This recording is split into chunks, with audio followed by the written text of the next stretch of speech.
2022 সালের আজকের এই দিনে সৌদি আরবের এগেইনস্টে 2-1 গোলে হেরে আর্জেন্টিনা শুরু করছিল গত বিশ্বকাপের যাত্রা। ওই বিশ্বকাপের রেজাল্টটা সম্পূর্ণ আর্জেন্টিনার বিপক্ষে ছিল। তবে ম্যাচের মধ্যে কিছু বিষয় কিংবা উল্লেখযোগ্য একটা বিষয় হচ্ছে যেইটা আর্জেন্টিনার পক্ষে ছিল।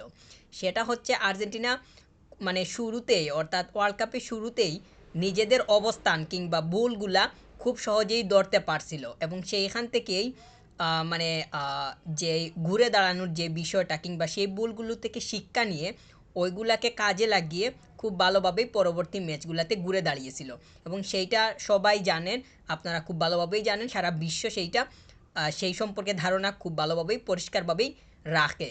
আর্জেন্টিনা সৌদি আরবের এগেনস্টে তিনটা গোল করছিল, যেই তিনটা অফসাইডের কারণে বাতিল হয়। তো এর মধ্যে যদি একটা ঠিকঠাক থাকতো কিংবা স্কোর পেয়ে যাইতো, তখন 2-2 হয়ে যাইতো, তখন আর্জেন্টিনা একটা পয়েন্ট পাইতো। পুরোই প্রথম ম্যাচটাতেই একদম 3টা পয়েন্ট লুজ করে বসে। তো ওইখানের পর থেকেই গ্রুপ পর্ব থেকে বাদ পড়ার যেই হিসাবটা, ওইটাই মোটামুটি সামনে চলে আসে। যা আপনারা খুব ভালোভাবেই সেটা সম্পর্কে অবগত আছেন। তো অনেক ধরনের হিসাব নিকাশ চলে আসে যে আর্জেন্টিনা পরবর্তী রাউন্ডে যেতে হলে যদি ও হারে ও জিতে এইরকম সেই রকম কত ধরনের কথা যে সামনে আসছিল। যদিও পরবর্তী ম্যাচটা মেক্সিকোর এগেনস্টে দারুণভাবে 2-0 গোলে জয় তুলে নেয়, তখন ওইখানে আর অপোনেন্ট কোনো স্কোরও করতে পারে নাই, ক্লিন শিট ছিল। তবে সৌদি আরবের এগেনস্টে সৌদি আরব কিন্তু আর্জেন্টিনাকে খুব ভালোভাবেই ফাঁদে ফেলছিল। আর্জেন্টিনা গোল পাইছে, স্কোর পাইতে কোনো সমস্যা হয় নাই, যদিও স্কোর হইতে হবে ক্লিনিক্যাল, যে এখানে সমস্যা কিংবা এই জায়গাতেই সৌদি আরব তারা সমস্যা ঢুকিয়ে দিছিল। অফসাইডে ট্র্যাপে ফেলছে, অনেকগুলো অফসাইডেরই সীমানায় আর্জেন্টিনা আটকা খাইছে। তো ওই সময়টাতে আর্জেন্টিনার অবস্থা কীরকম ছিল কিংবা ওই জায়গা ওই যে বুলগুলা আর্জেন্টিনার সামনে আসছিল, এইগুলা থেকে প্লেয়ার্সরা কিন্তু কিংবা টিম কোনোভাবেই ভেঙে পড়ে নাই, সেটা আপনারা জানেন। এবং ফলাফলটা শেষ পর্যন্ত কী হয়েছিল সেইটা তো আর সবাই জানে। আর্জেন্টিনা ওই সময়টা কিন্তু খুবই বাজে অবস্থায় ছিল। তবে একটা জিনিস খুবই ভালো হয়েছিল, ভালো বলতে, যেহেতু ফলাফলটা ওভারঅল মানে আর্জেন্টিনার পক্ষেই, পুরো ওয়ার্ল্ড কাপের ফলাফলের কথা বলতেছি, কিন্তু সৌদি আরবের সাথে হেরে যাওয়াটা আর্জেন্টিনার কিন্তু একটা ইতিবাচক দিক ছিল। যেটা আমি শুরুতে বললাম যে আর্জেন্টিনা তাদের সমস্যার জায়গাগুলা খুব সহজেই ধরতে পারছিল। আমরা দেখছি পরবর্তী ম্যাচটাতে কিন্তু স্টার্টিং ইলেভেনেও পরিবর্তন আসছিল। সৌদি আরবের এগেনস্টে গুমেজ, লিয়ান্দ্রো পারেদেস, ডিপল, এই তিনজন মিডে স্টার্ট করে। কিন্তু এই তিনজনের কাছ থেকে খুব ভালোভাবেই যে সার্ভিস পাওয়া গেছিল কিংবা ওই তিনজন খুবই দারুণ করছিল ওই ম্যাচটাতে, সেটাও হয় নাই। তো আবার ওতামেন্দিকে দিয়েও স্টার্ট করানো হয়েছিল, যদিও লিসান্দ্রো মার্তিনেজকে পরবর্তী সময়টাতে দেখা গেছে। তো আর্জেন্টিনার স্টার্টিং এলিভেনটা নিয়েও তখনকার সময়ে অনেক কথাই ছিল কিংবা গুমেজকে মিডে দেখে অনেকেই ভাবছিলেন যে সে কীরকম থাকবে না থাকবে। আর্জেন্টিনা এর স্টার্টিং এলিভেনটা সৌদি আরবের এগেনস্টে অনেক বিতর্কের সৃষ্টি করে ম্যাচের পরে। আর্জেন্টিনা যখন হেরে যায় তখন গিয়ে অনেকেই অনেক ধরনের কথা বলছিলেন যে স্টার্টিং এলিভেন কিংবা প্লেয়ার্স যাদেরকে দিয়ে স্টার্ট করানো হইতেছে কিংবা হয়েছিল বা যাদেরকে প্রেফার করা হয়েছে, এটা নিয়ে কিন্তু অনেক ধরনের কথার সৃষ্টি হয়। আর যখন আর্জেন্টিনা এমন একটা পর্যায়ে চলে যায় যে যখন অনেক ধরনের অ্যাকাউন্টিং চলে আসে, হিসাব নিকাশ কিংবা সমীকরণ চলে আসে যে আর্জেন্টিনা পরবর্তী ম্যাচে জিতলে কি হবে, হারলে কি হবে।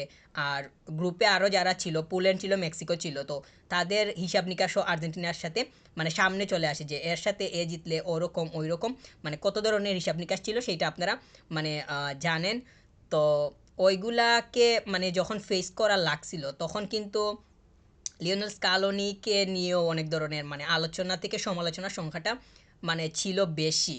তবে অনেকেই এই টিমের উপরে কিংবা লিওনেল স্কালোনির উপরে অনেক বেশি ভরসা রাখছিলেন কিংবা তখনকার সময়ে কিন্তু আমি নিজেও অনেক বেশি স্ট্রং মেন্টালিটি রাখছিলাম স্কলানির উপরে, যেহেতু এই টিমটা দীর্ঘ একটা সময়, দীর্ঘ বলতে মিনিমাম একটা সময় একই ধারা খেলে এবং অনেকগুলা ম্যাচ অপরাজিত থেকে তারপরেই মানে ওয়ার্ল্ড কাপে গেছিল। প্রথম ম্যাচটাতে মানে স্কোর তো পাইছিল, অফসাইড যেহেতু চলে আসছে সেহেতু বলা যাবে না যে স্কোর পাইছিল, ওইটা তো আর স্কোরের আওতায় পড়তেছে না। তো মানে নেট টাচ তো করছিল, কিন্তু অফসাইডের যে ট্র্যাপটা সেইটার কারণে আর কোনোভাবে হিসাবটা সঠিক থাকে নাই, বরং উল্টাপাল্টা হয়ে গেছিল। তো পরবর্তী ম্যাচটাতে ঘুরে দাঁড়ানো একদম বাধ্যতামূলক হয়েই দাঁড়িয়েছিল, তখন সেটা আপনারা জানেন এবং সেটাই আর্জেন্টিনা করছিল। লিওনেল মেসির প্রথম গোলটা ছিল মেক্সিকোর এগেনস্টে, আউটসাইড অফ দ্য বক্স, খুবই দারুণ।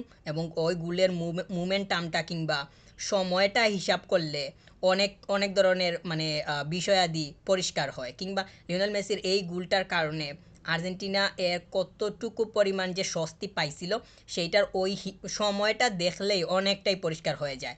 আর তাছাড়া আমার কাছে ওই মেক্সিকোর এগেনস্টে লিওনেল মেসির গোলটা, লিওনেল মেসির যে টপ গোলগুলো আছে এইগুলা যদি হিসাব করা হয়, মানে আমি যদি বলি তাহলে এই গোলটাকে অবশ্যই আমি টপ 3-তে কিংবা টপ 4-এর মধ্যেও মানে রাখবো। কারণ মেক্সিকোর এগেনস্টে যে গোলটা লিওনেল মেসি করছিলেন সৌদি আরবের সাথে হারার পরে, ওই গোলটা কী পরিমাণ যে মানে কনফিডেন্স বুস্ট করছিল টিমের, ওই গোলটা হওয়ার পরে আর্জেন্টিনার খেলার ধরন কিন্তু এইগুলা কীভাবে যে পাল্টিয়ে গেছিলো সেইটা আপনারা জানেন। এবং সৌদি মানে মেক্সিকোর এগেনস্টে গোল করার পরের মুহূর্তে আর্জেন্টিনা যেই রকম ছিল, ওই ওই রকম মুহূর্ত যদি সৌদি আরব ফেস করতো তাহলে সৌদি আরব কম করে হলেও 4 থেকে 6টা গোল হজম করার সম্ভাবনা থাকতো। তো মেক্সিকো এর এগেনস্টে লিওনেল মেসির যে গোলটা মানে করছিলেন, এই গোলটা আসলে কতটুকু পরিমাণ যে ভ্যালুয়েবল ছিল কিংবা ওইটা এক্সপেক্টেড কী পরিমাণ ছিল সেইটা আপনারা খুব ভালোভাবেই জানেন। গোলের টাইমিংটা কতটুকু পরিমাণ যে অ্যাকুরেট ছিল কিংবা কতটুকু মানে হাই লেভেলের ছিল সেইটা তো অবশ্যই মানে তখনকার সময়ে বোঝা গেছিলো। এরপরে তো এনজো ফার্নান্দেজের আরেকটা গোল, তখন 2 গোল নিয়ে তারপরে পাক্কা 3 পয়েন্ট নিয়ে মাঠ ছাড়ে। এরপরেও অনেক ধরনের বিষয় আদি ছিল যে 3 পয়েন্ট মাত্র হয়েছে 2টা ম্যাচে, যেখানে 6টা পয়েন্ট মানে হওয়ার কথা ছিল কিংবা 6টা পয়েন্ট হইতে পারতো, কিংবা কিন্তু হইল মাত্র 3 পয়েন্ট। তো পরবর্তীতে গিয়ে যখন পোল্যান্ডকে ফেস করলো, পোল্যান্ডকেও হারিয়ে দিল, তখন হয়ে গেল 6টা পয়েন্ট। তো পরে বের হয়ে গেল মানে গ্রুপ থেকে।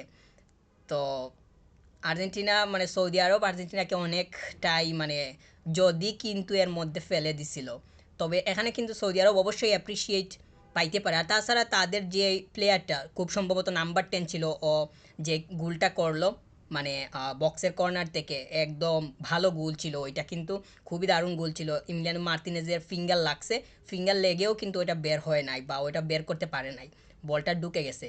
ওইটা ভালো একটা গোল ছিল, ওইটা অবশ্যই অ্যাপ্রিসিয়েট করার মতো। আর সৌদি কিন্তু ওই ম্যাচে যে মানে আর্জেন্টিনাকে মানে মানে হারিয়ে দেওয়াটা যে খুবই অবাক করার মতো মানে তারা যে হুট করে এসেই আর হারিয়ে দিছে বা তারা যে খুবই মানে আচমকা জিনিসটা করছে, এটা কিন্তু আমার কাছে মানে তখনও মনে হয়নি, এখনও মনে হচ্ছে না। তারা কিন্তু ওই ওই ম্যাচটাতে দারুণ করছিল, তাদের গোলটা দেখলেই সেটা বোঝা যায়। এই যে প্লেয়ারটা মানে তারা তো 2টা স্কোর পাইছিল, কিন্তু মানে যেই প্লেয়ারটা নাম্বার 10 ছিল ও ডান পায়ে যে কিকটা করছিল এমিলিয়ানো মার্তিনেজ, ওইটা মানে ফিঙ্গার লাগিয়েছিল বাম মানে গোলকিপারের বাম সাইডে ছিল। তো ওইটা কিন্তু খুবই দারুণ গোল ছিল। তো তারা তারা ডেজার্ভিংই মানে ওই ম্যাচটা জিতছে। আর্জেন্টিনা মানে এই ওয়ার্ল্ড কাপে আসার আগে অনেকগুলা ম্যাচ 30টার উপরেও খুব সম্ভবত মানে অ্যাকুরেটটা যদি বলি 35 সম্ভবত এরকম ম্যাচ আনবিটেন ছিল। তো সৌদি আরবের এগেনস্টে হারাটা, এইরকম একটা আনবিটেন থাকা টিমকে হারিয়ে দেওয়াটা কিন্তু খুবই সহজ বিষয় না। তো যেইটা সৌদি আরব তারা করিয়ে দেখছিল। তবে তাদের ফ্যান্সরা বিভিন্ন ধরনের চ্যান্ট করছিল কিংবা কথা বলছিল, লিওনেল মেসিকে নিয়েও কথা ছিল যে এরকম কথা হোয়ার ইজ মেসি বা আরও অনেক কথাই ছিল। তো তারা হারিয়ে দেওয়ার পরে মানে তাদের কোচও কিন্তু এখানে মানে অ্যাপ্রিসিয়েট পাইতেই পারে, কারণ ওনারও ডাগ আউটে কিন্তু অনেক বেশি ওনাকে সিরিয়াস দেখা গেছে। অবশ্য ওয়ার্ল্ড কাপের ম্যাচ এখন তো সিরিয়াস থাকতে হয়। তাছাড়া আর্জেন্টিনার এগেনস্টে তারা খেলতেছে, তারা খুব ভালোভাবেই জানে যাদের এগেনস্টে তারা খেলতে নামতেছে তারা অনেকগুলা ম্যাচ আনবিটেন থেকেই তারপরেই এখানে আসছে। তো ওই ম্যাচটাতে কিন্তু আর্জেন্টিনা আমার কাছে মানে ওই ম্যাচটাতে আর্জেন্টিনা কিন্তু পজিটিভ ছিল, কিন্তু মূল সমস্যাটা হচ্ছে যে অফসাইডের যে ট্র্যাপটা ছিল এবং কিছু সমস্যাও ছিল আর্জেন্টিনার যে প্লেয়ার সিলেকশনকে কেন্দ্র করে। তো ওই বিষয়গুলোর কারণে কিন্তু আর্জেন্টিনা আর ওই ম্যাচটাতে পেরে উঠে নাই মানে স্কোরের দিক থেকে। তো মানে সৌদি আরব তারা পুরো 3টা পয়েন্ট আর্জেন্টিনার এগেনস্টে নিয়ে নিছে। তারপরে কিন্তু তারা অনেক স্বস্তিতেই ছিল, যদিও তারা আর পরবর্তীতে মানে ওই রকম আর কিছু করতে পারে নাই। আর্জেন্টিনা পরবর্তী ম্যাচটাতে মেক্সিকোর এগেনস্টে খুব ভালোভাবেই মানে পয়েন্ট 3টা বের করে নেওয়ার কারণে অনেক বেশি ফ্রেশ মুডে থাকছিল, যেটা পরবর্তী ম্যাচে পোল্যান্ডের এগেনস্টে আরও বেশি মানে আরও বেশি স্বস্তি দিছিল। তো সৌদি আরবের এগেনস্টে ম্যাচটা আর্জেন্টিনাকে আরও বেশি মানে স্ট্রং মেন্টালিটি প্রোভাইড করছে বলেই মনে করতেছি। আর আর্জেন্টিনা যে আরও বেশি সিরিয়াস হইতে হবে, মানে ওয়ার্ল্ড কাপ জিততে হলে একটা টিমকে অনেক বেশি পরিমাণ সিরিয়াস হইতে হবে, সেইটা কিন্তু সৌদি আরবের ম্যাচটাই আর্জেন্টিনাকে একদম চোখে আঙ্গুল দিয়ে দেখিয়ে দিছিল এবং বুঝিয়ে দিছিল। এবং আর্জেন্টিনা শুরুর ম্যাচটাতে হুচট খেয়ে আরও বেশি স্ট্রং হয়েছে। বরং এই টিমটা কিন্তু আপনি একটা জিনিস মানে খুব ভালোভাবে খেয়াল করে থাকবেন যে আর্জেন্টিনা কোনোভাবেই সৌদির সাথে হারার পরে মানে যখন মেক্সিকোর এগেনস্টে খেলতে নামছে তখন তারা কোনোভাবেই মনে রাখেই নাই যে গত ম্যাচটা তারা মানে গত ম্যাচটা তারা হেরে গেছিল, বা গত ম্যাচে তাদের এত বেশি সমস্যা ছিল। তারা মনে করছে যে এই ম্যাচটাই ফাইনাল। আর আর্জেন্টিনা যেইভাবে প্রতিটা ম্যাচ খেলছে সৌদির ম্যাচের পর থেকে, প্রত্যেকটা ম্যাচই ফাইনাল হিসাব করেই মাঠে নামছিল, মানে হারলেই শেষ হারলেই শেষ এরকম ছিল। তো সৌদি আরব কিন্তু আর্জেন্টিনাকে আরও স্ট্রং মেন্টালিটি দিছে। আর্জেন্টিনা আরও বেশি অ্যাকুরেট হয়েছে, অ্যাপ্রোপ্রিয়েট হয়েছে, যেইটা পরবর্তী সময়ে গিয়ে অনেক বেশি কাজে দিছে। সৌদি আরব আর্জেন্টিনাকে ওয়ার্ল্ড কাপ জিততেও হেল্প করছিল বলাই যায়, কারণ ওই ম্যাচটা যদি আর্জেন্টিনা জিততো, মানে জিতলে তো জিতছে, যেহেতু আনবিটেন অবস্থায় থেকে আসছে, পরবর্তী ম্যাচগুলোও হয়তো জিতে জিতেই ওয়ার্ল্ড কাপটা উইন হইতো, মানে আনবিটেন থেকেই হয়তো উইন হওয়ার যে সম্ভাবনা সেটা হলেও তো থাকতেও পারতো, যেহেতু পরবর্তী 6টা ম্যাচ কোনোটাই আর হারার লক্ষণ ওইভাবে দেখা যায়নি, সবগুলাই জিতে বের হয়েছে। তো সৌদি আরবের এগেনস্টে হারাটা আর্জেন্টিনাকে আরও বেশি শক্তি জুগিয়েছিল, যেগুলা পরবর্তী ম্যাচটাতে অনেক বেশি কাজে দিছে। আর লিওনেল মেসির গোলটা মেক্সিকোর এগেনস্টে যে গোলটা ছিল সেইটা অবশ্যই অনেক বেশি এক্সপেক্টেড ছিল। কখন মানে মেক্সিকোর এগেনস্টে গোল হবে হবে হবে এইরকম চিন্তা ভাবনা, অবশেষে গোল হয়েছিল এবং পরবর্তীতে মেক্সিকোর এগেনস্টে 2টা গোল করে 3টা পয়েন্ট বের করে নিছে। আর পরবর্তীতে তো আর আর্জেন্টিনা তারা শুধুই সামনটাই হিসাব করছে, আর পেছনের দিকে তাকানোর কোনো সুযোগই ছিল না।